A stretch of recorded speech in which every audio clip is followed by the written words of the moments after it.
బాగున్నారా? ఇదేనా దేవునార్థం చూసుకున్నాం. చిన్న విషయం అండి.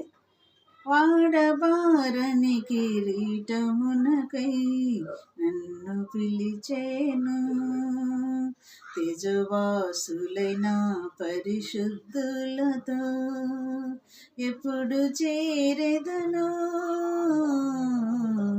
ఎప్పుడు చేరెదను, మాధుర్యమే నా ప్రభుతో జీవితం, మహిమానందమే మహాచర్యమే.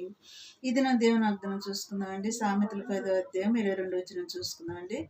యెహోవా ఆశీర్వాదం ఐశ్వర్యం ఇచ్చును, నరుల కష్టము చేత ఆశీర్వాదము ఎక్కువ కాదు. ఇది నువ్వు దేవుని వాగ్దానం అండి. యెహోవా ఆశీర్వాదము ఐశ్వర్యం ఇచ్చును, నరుల కష్టము చేత ఆశీర్వాదము ఎక్కువ కాదు. ఇది నువ్వు వాగ్దానం అండి.